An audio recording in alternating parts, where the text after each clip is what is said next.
میں کبھی نہیں کہتا چینج چاہیے مجھے، کیونکہ شریعت اور قرآن میں چینج نہیں ہو سکتا. جو شریعت ہے اور قرآن ہے اس میں کبھی چینجنگ نہیں ہوتی. اور میں کبھی نہیں کہتا کہ مجھے چینج چاہیے.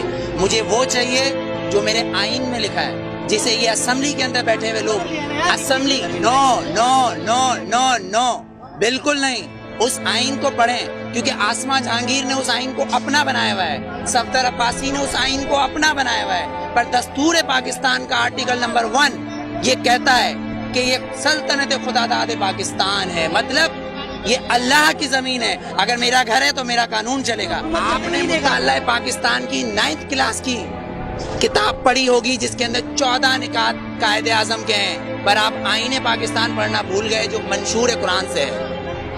شاید نہیں پڑھا ہوگا آپ نے. اگر پڑھا ہوگا تو آسما جہانگیر آپ کو اس کے اندر سے کچھ اصل نکال کے دے دیں گی. آپ کہو گے وہ صحیح ہے. طاہر الپادری صاحب کچھ نکال کے دے دیں گے، آپ کہو گے وہ صحیح ہے. لیکن اصل میں صحیح جو ہے وہ ایک قرآن اور شریعت، اس میں چینج نہیں ہوتا. جو میں چینج کبھی نہیں مانگتا. ووٹ میں بتاؤں کیا ہے؟ ووٹ کیا ہے؟ ووٹ کیا ہے؟ ووٹ نے تو فرعون کو بھی چنا تھا، ووٹ نے تو ہٹلر کو بھی چنا تھا، پر میرے نبی کو کسی ووٹ نے نہیں چنا، علی کو کسی ووٹ نے نہیں چنا، عمر کو کسی ووٹ نے نہیں چنا، صدیق کو نہیں چنا، عثمان کو نہیں چنا. تو پھر آپ اور میں کیسے ہو سکتے کہ اس ملک کا قانون ووٹ پہ ہو، وہ بھی 5 اور 6 سے؟ میرے نبی نے یہ نہیں بولا کسی معصوم کو مت مارو، لیکن میرے نبی نے کہا اگر تمہارے کعبے پہ کوئی حملہ کرے تو اس کو جواب دو. اقصی کے اندر نماز پڑھنا ہے مجھے، تمہارا قانون مجھے پڑھنے دے گا؟ میرا قبلہ اول ہے، یہودیوں نے اس میں گھوڑے باندھے ہوئے ہیں، تو پھر میں کیا کروں؟ اگر لال مسجد کے اندر مشرف حملہ کرے گا تو میں کیا کروں؟ میرے گھر کے اندر میری ماں کو آ کے کوئی اٹھا کے لے جائے، میں کیا کروں؟ میرا قانون اس کی اجازت دیتا ہے. میرا قانون اس کی اجازت دیتا ہے. آرٹیکل 63 اور 62، آرٹیکل 63 اور 62 اس بات کی اجازت دیتا ہے کہ چیف جسٹس کو بھی چیک کرو، چیف جسٹس کو بھی چیک کرو. لیکن یہاں تو میں پارکنگ والا کھڑا ہوں، یہ پارکنگ والا میں کھڑا ہوں، یہاں گورنمنٹ آتی کہتی گورنمنٹ کی گاڑی ہے. تو یہ جو گدھے کھڑے ہیں، یہ جو گدھے کھڑے ہیں جن کے ٹیکس سے یہ گورنمنٹ بنتی ہے، جب یہ 10 روپے اور 20 روپے دے رہے ہیں تو یہ گورنمنٹ کیوں نہیں دے گی؟ یہاں تو یہ قانون ہے. 3 قانون، آرمی کا ایک، گورنمنٹ کا ایک، اور ایک مجھ جیسے اور ہم جیسے گدھوں کا الگ. کیونکہ ہم حبیب جالب کے بقول ہم 18 کروڑ گدھے ہیں، ہم 18 کروڑ گدھے ہیں.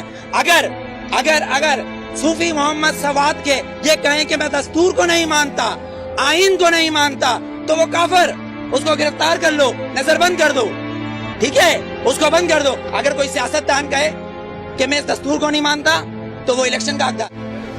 آپ کو کتنا لون معاف کیا، مجھے کتنا لون معاف کیا، پر ہمارے سیاستدانوں کو اربوں روپیہ معاف. بلاول زرداری صاحب کا 30 ارب روپے کا محل رائے گڑھ میں بن رہا ہے، وہ بھی کس سے لیا ہے؟ ملک ریاض سے. Malik Riaz no you are not corrupt, I am not corrupt. Malik Riaz is a corrupt. ایک کرپٹ مین ہمارے پریزیڈنٹ کو پیسہ دے رہا ہے اور کہہ رہا ہے رائے گڑھ میں محل بناؤ، اس لیے کہ نواز شریف کا محل ادھر ہے. کیوں ٹھٹا میں بناؤ نا، لاڑکانہ میں بناؤ، ادھر غریب لوگ مر رہے ہیں. سیلاب آیا سندھ میں تو تم سوئٹزرلینڈ گھوم رہے تھے، ہاں؟ تم کس پاکستان کی بات کرتے ہو؟ پاکستان کا مطلب کیا ہے؟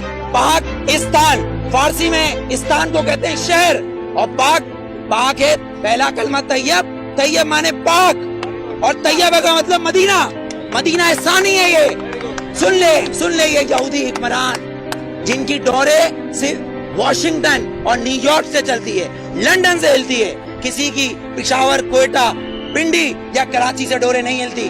ان کی امریکہ سے ڈورے ہلتی ہے. جس دن ان کی کعبے سے ڈورے ہلیں گی اس دن ووٹ دوں گا، ورنہ بائیکاٹ.